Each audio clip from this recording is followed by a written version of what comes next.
Hello viewers, আসসালামু আলাইকুম। আমি এখন দেখাবো একটা চকলেট বেস চকলেট কেকের সম্পূর্ণ ডেকোরেশন। প্রথমে আমি কেকের বোর্ডের উপরে একটু ক্রিম লাগিয়ে নিলাম। দেন আমি কেকের একটা স্লাইস দিয়ে দিলাম। আর স্পঞ্জ কেকে অবশ্যই সুগার সিরাপ ব্যবহার করতে হবে। তারপর দিলাম একটু ক্রিম। তারপর একটা প্যালেট নাইফের সাহায্যে ক্রিমটা দিয়ে দিলাম ভালোভাবে। আর আমি যেহেতু টোটাল 2 পাউন্ড কেক করব, 6টা লেয়ার হবে কেকে, যার কারণে আমি অল্প করে ক্রিম দিয়ে নিলাম। দেন দিলাম চকলেট গানাশ। এমন করে প্রতিটা লেয়ারে চকলেট গানাশ দিয়ে নিব।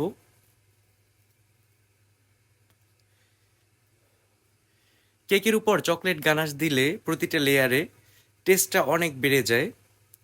আর সুগার সিরাপের সাথে একটু কফি মিক্স করে নিলে অন্যরকম একটা ফ্লেভার পাওয়া যায়, কেকটা খেতে আরও খুব ভালো লাগে। দেন আমি সেকেন্ড লেয়ারটা দিয়ে নিলাম। আর চকলেট গানাশটা আমি একটু বেশি পাতলা করে নিছি লেয়ারে দেওয়ার জন্য। তারপরে আবারও একইভাবে আমি 6টা লেয়ার বসাবো কেকের উপরে।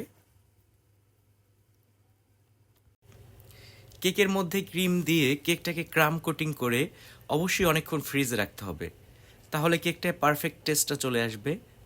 যত বেশি রাখা যায়, যেমন সময় থাকে যার। আমার প্রায় 5টা লেয়ার দেওয়া শেষ। দেন আমি উপরে ক্রিম দিয়ে নিলাম একটু।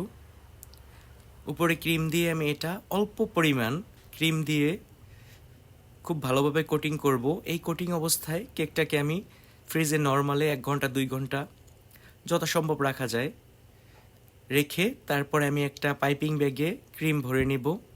আর এভাবে দিলে খুব সহজে যারা নতুন কেক বানায় তাদের জন্য অনেকটা সুবিধা হবে কাজ করতে।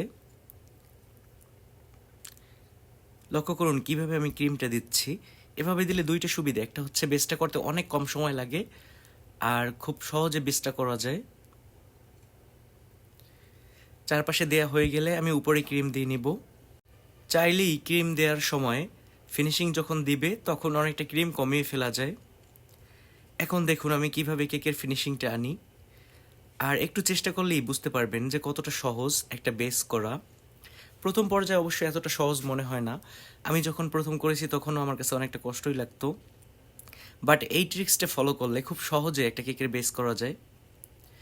দেখুন এই ভিডিওটা আমি একটু ফাস্ট মোশন করতেছি না, একদম রিয়েল টাইমটা বুঝতে পারবেন কত সহজে একটা বেস করা যায়।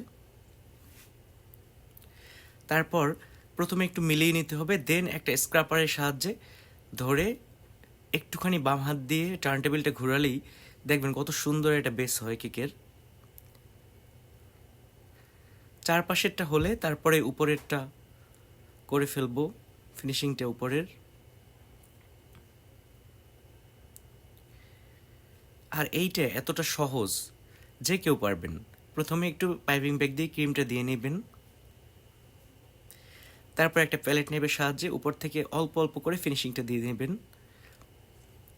আমি যেহেতু এটা পুরোপুরি ফিনিশিং দেব না, অন্য একটা মডেল করব উপরে, যার কারণে আমি উপর থেকে একটু ফিনিশিং দেওয়ার পরে আবার চারপাশ থেকে স্ক্রাপারটা চেপে সাইডে একটু জায়গায় একটা বর্ডারের মতো করে রাখবো উপরে বেসটা হওয়ার পরে।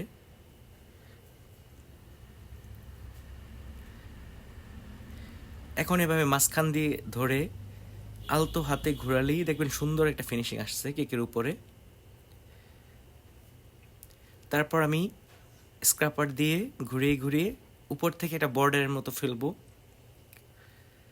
আর যদি কেউ উপরে ফিনিশিং দিতে চান তাহলে একটা প্যালেট নাইফের সাহায্যে উপরে একটু করে মিলিয়ে নেবেন। আমি পর্যায়ক্রমে ভিডিওগুলো দিয়ে দেব, যেহেতু এটাই আমার ইউটিউবে দেওয়া ফার্স্ট ভিডিও কেক ডেকোরেশনের। এখন থেকে কন্টিনিউ ভিডিও দেব।